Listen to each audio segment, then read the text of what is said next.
The Count of Monte Cristo, Chapter 12. Father and Son. Noirtier, for it was indeed he who entered, looked after the servant until the door was closed, and then, fearing, no doubt, that he might be overheard in the antechamber, he opened the door again, nor was the precaution useless, as appeared from the rapid retreat of Germain, who proved that he was not exempt from the sin which ruined our first parents. Noirtier then took the trouble to close and bolt the antechamber door, then that of the bedchamber, and then extended his hand to Villefort, who had followed all his motions with surprise which he could not conceal. "Well now, my dear Gerard," said he to the young man, with a very significant look, "do you know, you seem as if you were not very glad to see me?" "My dear father," said Villefort, "I am, on the contrary, delighted, but I so little expected your visit, that it has somewhat overcome me." "But, my dear fellow," replied Noirtier, seating himself, "I might say the same thing to you, when you announced to me your wedding for the 28th of February, and on the 3rd of March you turn up here in Paris. And if I have come, my dear father," said Gerard, drawing closer to Noirtier, "do not complain, for it is for you that I came, and my journey will be your salvation." "Ah, indeed," said Noirtier, stretching himself out at his ease in the chair. "Really, pray tell me all about it, for it must be interesting." "Father, you have heard speak of a certain Bonapartist club in the Rue Saint-Jacques? Number 53. Yes, I am vice-president." "Father, your coolness makes me shudder. Why, my dear boy, when a man has been proscribed by the mountaineers, has escaped from Paris in a hay-cart, been hunted over the plains of Bordeaux by Robespierre's bloodhounds, he becomes accustomed to most things. But go on, what about the club in the Rue Saint-Jacques?" "Why, they induced General Quesnel to go there, and General Quesnel, who quitted his own house at 9 o'clock in the evening, was found the next day in the Seine." "And who told you this fine story?" "The king himself." "Well, then, in return for your story," continued Noirtier, "I will tell you another." "My dear father, I think I already know what you are about to tell me." "Ah, you have heard of the landing of the emperor?" "Not so loud, father, I entreat of you, for your own sake as well as mine." "Yes, I heard this news, and knew it even before you could. For 3 days ago I posted from Marseilles to Paris with all possible speed, half desperate at the enforced delay." "3 days ago? You are crazy." "Why, 3 days ago the emperor had not landed." "No matter, I was aware of his intention." "How did you know about it?" "By a letter addressed to you from the island of Elba." "To me?"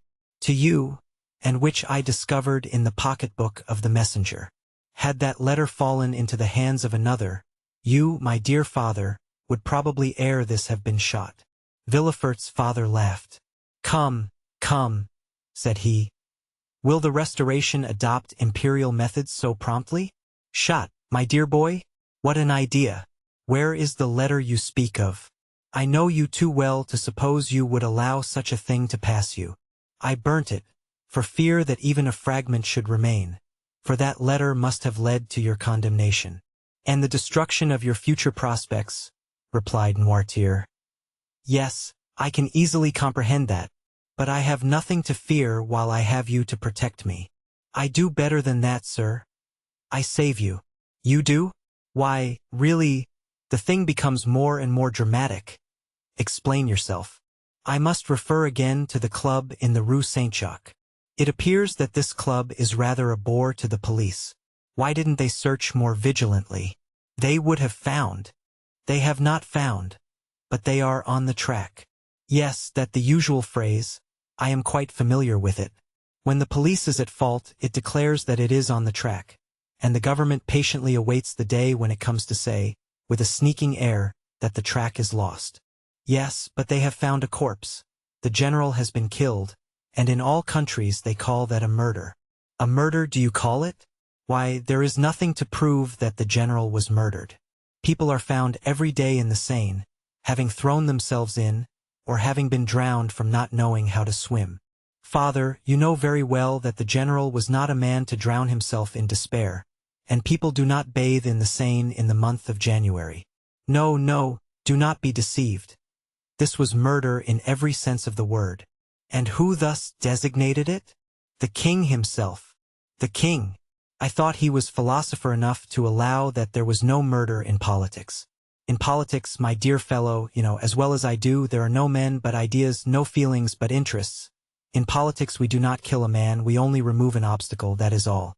Would you like to know how matters have progressed? Well, I will tell you. It was thought reliance might be placed in General Canel. He was recommended to us from the island of Elba. One of us went to him and invited him to the Rue Saint-Jacques, where he would find some friends. He came there, and the plan was unfolded to him for leaving Elba, the projected landing, etc. When he had heard and comprehended all to the fullest extent, he replied that he was a royalist. Then all looked at each other. He was made to take an oath and did so, but with such an ill grace that it was really tempting Providence to swear thus. And yet, in spite of that, the general was allowed to depart free, perfectly free. Yet he did not return home. What could that mean? Why, my dear fellow, that on leaving us he lost his way, that's all. A murder? Really, Villefort, you surprise me. You, a deputy procureur, to found an accusation on such bad premises. Did I ever say to you, when you were fulfilling your character as a royalist, and cut off the head of one of my party, "My son, you have committed a murder?" No, I said, "Very well, sir, you have gained the victory. Tomorrow, perchance, it will be our turn. But, father, take care. When our turn comes, our revenge will be sweeping." I do not understand you. You rely on the usurper's return? We do. You are mistaken. He will not advance 2 leagues into the interior of France without being followed, tracked, and caught like a wild beast. My dear fellow, the emperor is at this moment on the way to Grenoble. On the 10th or 12th he will be at Lyons, and on the 20th or 25th at Paris. The people will rise. Yes, to go and meet him. He has but a handful of men with him, and armies will be dispatched against him. Yes, to escort him into the capital. Really, my dear Gerard, you are but a child. You think yourself well informed because the telegraph has told you, 3 days after the landing. The usurper has landed at Cannes with several men. He is pursued. But where is he? What is he doing? You do not know at all. And in this way they will chase him to Paris without drawing a trigger. Grenoble and Lyons are faithful cities, and will oppose to him an impassable barrier. Grenoble will open her gates to him with enthusiasm. All Lyons will hasten to welcome him. Believe me, we are as well informed as you, and our police are as good as your own. Would you like a proof of it? Well, you wished to conceal your journey from me, and yet I knew of your arrival half an hour after you had passed the barrier. You gave your direction to no one but your postilion, yet I have your address, and in proof I am here the very instant you are going to sit at table. Ring, then, if you please, for a second knife, fork and plate, and we will dine together. Indeed, replied Villefort, looking at his father with astonishment. You really do seem very well informed. The thing is simple enough. You who are in power have only the means that money produces. We who are in expectation have those which devotion prompts. Devotion, said Villefort with a sneer. Yes, devotion. For that is, I believe, the phrase for hopeful ambition. And Villefort's father extended his hand to the bell-rope, to summon the servant whom his son had not called. Villefort caught his arm. Wait, my dear father, said the young man. One word more. Say on. However stupid the royalist police may be, they do no one terrible thing. What is that? The description of the man who, on the morning of the day when General Canel disappeared, presented himself at his house. Oh, the admirable police have found that out, have they? And what may be that description? Dark complexion, hair, eyebrows and whiskers black. Blue frock coat, buttoned up to the chin. Rosette of an officer of the Legion of Honor in his buttonhole.